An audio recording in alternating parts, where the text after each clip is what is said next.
Hello and welcome. It is 10:30. It is the 7th day of March 2021. Beautiful spring weather has turned into fog again, but weather. Whenever, if you don't have anything else to talk about, you can always talk about weather.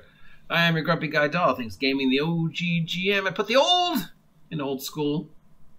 It is time for the Grump of the Week. And today's topic is the longevity of Dungeons and Dragons. Does Dungeons and Dragons have longevity? And of course, this is a follow-up, I guess, to a previous Grump of the Week I did about is Critical Role the future of D&D? And I would say, in hindsight, being 2020, looking at that article, I don't think what that individual meant to say was, is Critical Role the future of D&D? I think what he meant to say is the virtual Roll20 online the future of D&D? Because is Critical Role the future of D&D? No. But is that aspect, that online aspect, is I think what he meant to say, the future of D&D, and how will the online aspect affect the longevity of D&D? See, now there's the uncomfortableness there because the commentary is just D&D. There's more than D&D. D&D is just sort of our, the center, the peanut butter and jelly, the comfortable, cushy center of our, the creamy nougat center of the chocolate bar that is role-playing all over the world. And you can't really address that issue from just one individual's point of view because role-playing is everywhere. Role-playing has millions of fans. And what I perceive role-playing as, and the hobby in the past and the future of the hobby might be completely different than what Grim Jim does, or what Christine Morgan does, or what Aaron the Pandactic does, or what Seth Bradley does. So, because it is art, for the sake of this argument, and everyone perceives art differently, and there are people all over the world that are playing this game in, millions of different languages. So D&D means different things to different people other than just the name. I mean, there's a lot of people that associate things with Dungeons and Dragons that has actually really very little to do with TSR / Wizards of the Coast Dungeons and Dragons. It's just a name sort of that a lot of the art form, for better or for worse, falls under. But there's a lot of things that fall under D&D that aren't really D&D. But just so really we should restructure this as, does role-playing have longevity? Is Critical Role the future of role-playing games? No, it's not. Is the visual, virtual aspect of the hobby that has become so prevalent in the last few years the future of the hobby? I think, yes, for a large chunk of at least the foreseeable future,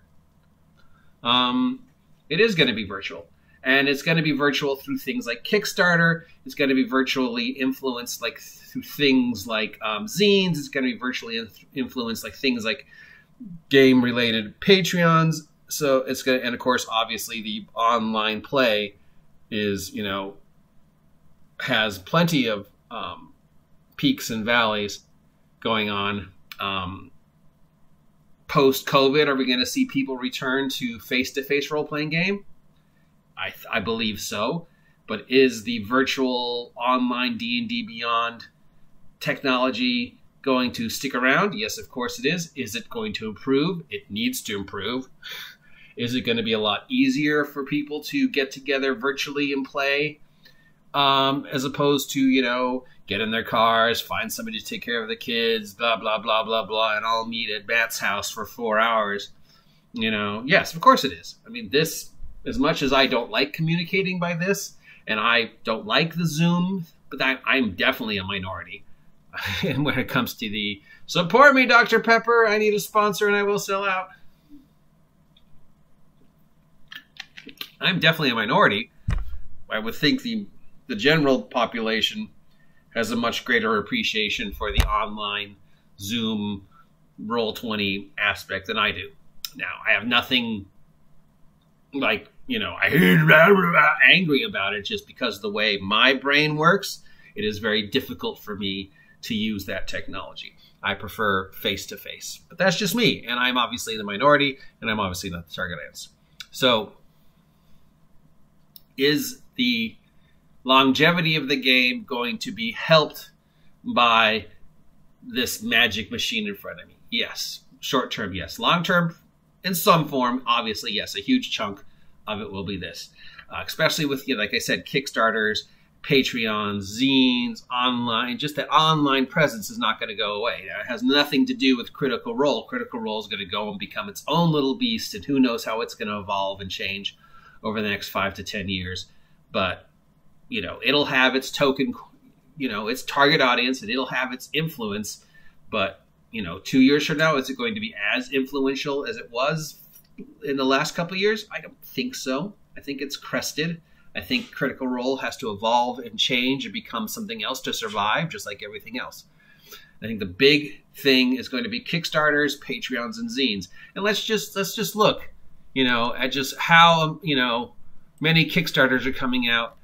The number one money Kickstarter right of all time. And these are role-playing Kickstarters, not just general Kickstarters. Yes, the Critical Role Kickstarter broke world records by making 10 million something, but that was not for a role-playing game. It was for a animated production. So we're just doing role-playing games. So Matt Colville still holds a number one and making almost $2 million in a Kickstarter for the last thing you would think would make $2 million. It's like, it's not even an original concept. He did a book about making castles and strongholds, but he just hit the needle at just the right time that people kept supporting it. Number two is the One Ring Kickstarter for Free League. That's like at 1.6 million right now and still going. Why did that make so much money? Because people, I guess, want to see a really good Tolkien-inspired role-playing game. The One Ring role-playing game had a huge fan base. Free League Publishing has a huge fan base. Everybody likes the art from, Tales from the Loop, so I guess maybe, we'll see some more Tales from the Loop art, but it'll be role-playing, Middle-earth inspired. We all love Sven, I guess. And the third is The Seeker's Guide to Twister Taverns. Now, why is this at $1.6 million? It's a book on bars. I mean, how many books about taverns have been made for D20 fantasy role-playing? A lot. I mean, there's been a lot of bar books. Now, so what is it about this that made it make a lot of money? Is it the fact it's got a hot little tiefling on the cover looking all like, I'm Jester, I'm sexy? Or is it the fact that if you gave him $100, you got a ton of free crap? I mean, I'm looking at the amount of stuff you got for this game for pledging over 100, and it's a lot of great stuff for a Kickstarter. I mean, for 125, you get a physical copy, PDF copy, a pack of maps, a quest board. That's really cool. Idea. Playing cards to use when you're playing the tavern games, dice to use when you're playing the tavern dice games, a drinking stein, drinking coasters, a stuffed animal, and maps, and most importantly, stickers. I mean, I'd support it just for the stickers. I don't need anything else. I like stickers. But you get a pin, you get a cup, you get dice, you get maps, you get a little adventurer's board that you can put up and then put the little, adventurers wanted to clear out the giant ants kind of thing. You get a map, you get little modular maps, and you get a stuffed little animal thingy, a cutie little plushie of the sexy little tiefling. So I guess that's because they offered a lot of physical and, and a lot of reasons why people kickstart, other than the fact they really, support the project, is because they want to get something. I mean, for $25, I get a PDF digital copy. That's great. PDF is great. You can put it on here, but after a while, you still want that physical copy. For $55, I would have gotten the physical copy and the maps. But then, for $85, I get some of the free stuff.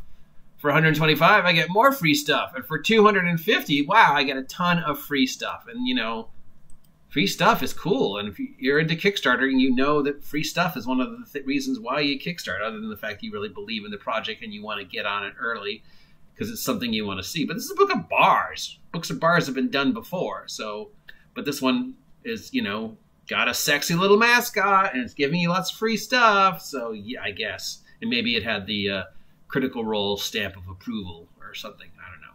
But it just shows that the longevity of the role-playing hobby is going to be there. Because if a book about bars and a book about strong castles is making almost $1 million on Kickstarter, when they're both topics that have been done before, I don't think there's any question our hobby will have a longevity. Will it experience the same level of popularity it has over the past couple of years because of Stranger Things and Critical Role? Probably not. I mean, even with a Dungeons & Dragons television show coming out, I think that retro 80s D&D nostalgia visual market has run its course. We had a really great couple of years financially and recognition-wise, but, you know, a lot of negativity was attached to that rush of new blood too. You know, the post-Critical Role fan base and just the different camps has gotten, you know, very toxic and very ugly. And in order for the role-playing game hobby to have longevity, that definitely needs to end. That toxicity, that ugliness, that Critical Role fans versus non-Critical Role fans, you know, Wizards of the Coast fans versus OSR fans, this tribalism, as Grim Jim calls it, this tribalism, shout out to Grim Jim, this tribalism needs to end. We're one big happy family. My D&D, probably doesn't exist anymore. D&D has evolved and changed past me. Role-playing, my role-playing is still around. I still have the OSR. There are still games that I absolutely love. There's still a style of play that I still know is appreciated.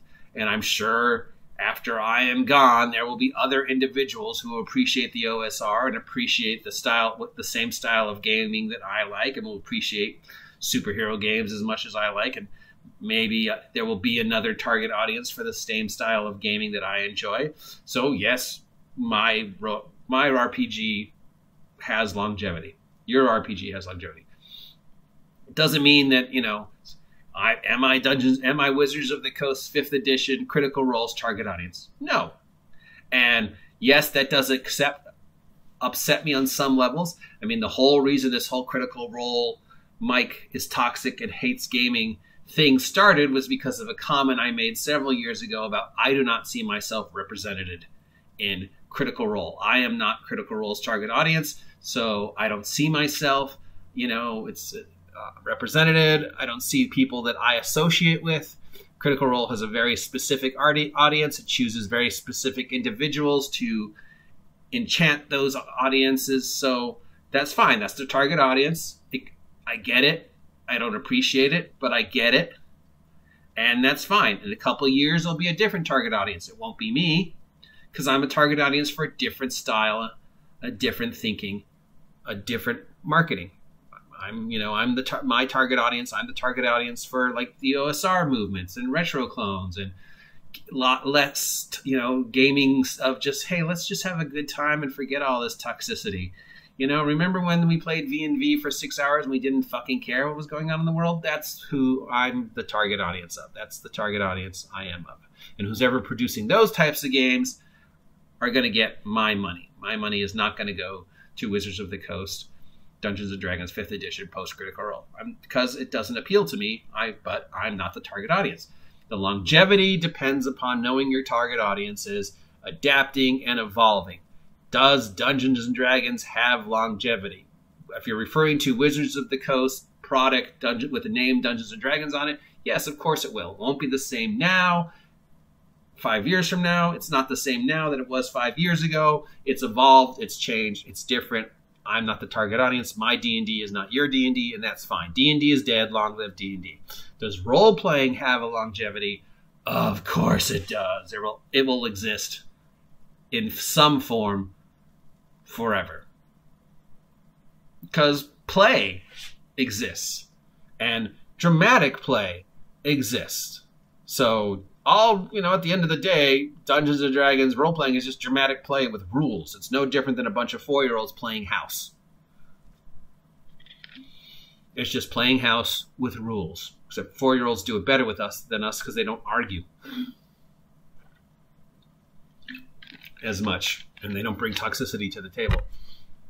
This toxic environment that exists now and these multiple tribes, that needs to end. And if that sticks around, that will definitely affect the longevity. But the longevity will be there. It will just maybe be different.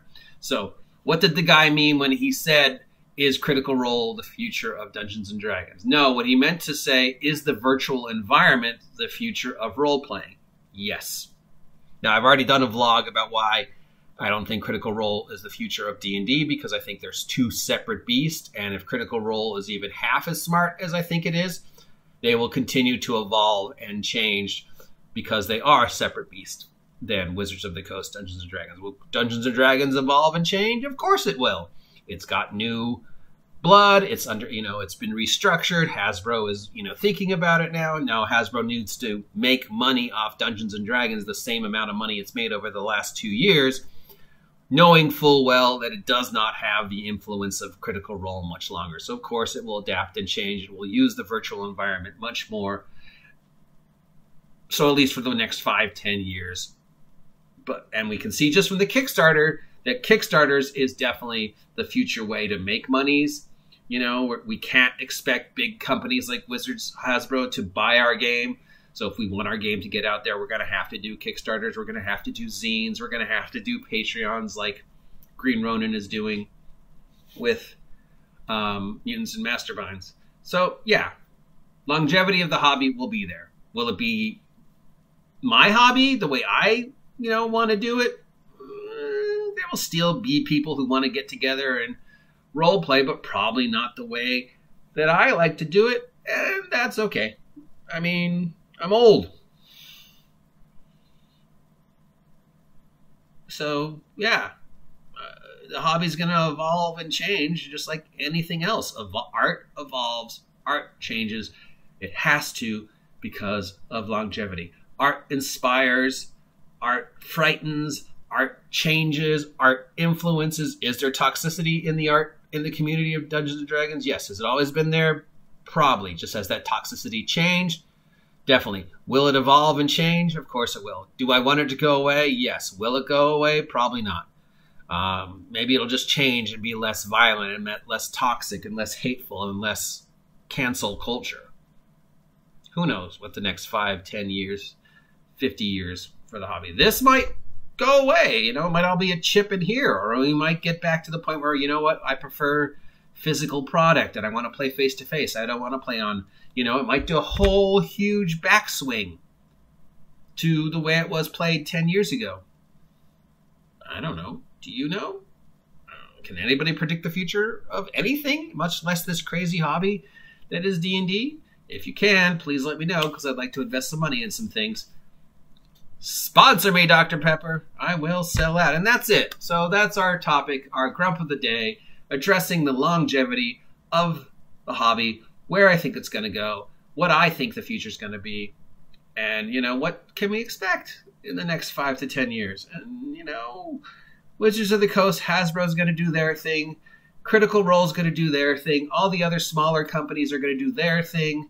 Everybody's going to try and ride the 5th edition coattails for as long as they can to milk that Critical Role money, but eventually that's going to dry out, and we're going to have to find new things and new ways. But if this Tavern book can get $1.6 million, being a book about nothing except bars, which, there have been books about taverns before, but it hit the nail on the head at the right time to take advantage of riding the coattails.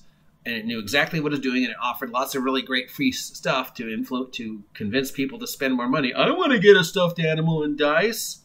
So that's the future. That's the longevity. Kickstarter, small press, zines, Patreon. Just trying to get out underneath the umbrella of Wizards of the Coast, Hasbro, and really breaking away from the Critical Role and establishing new trendsetters, because who knows what Critical Role is going to become in the next couple of years, but it's always going to be influential, but it's not going to be as influential. You know it's going to be influential? Me. And if you want to see me influencing, please subscribe. Help me reach 500 subs by August 4th, and I will do something crazy. And remember, if we hit 350 subs, I will give that copy of Mutant Masters of mine to behind me to the person who is our 350 subscription. Hit that thumbs up, hit that notification button, support my fellow YouTubers like Grim Jim and Aaron the Pedantic and Legion of Myth and Christine Morgan and all the other crazy people. Support your friendly local game store, and I will talk to you losers later. Yeah, I put the old and OG.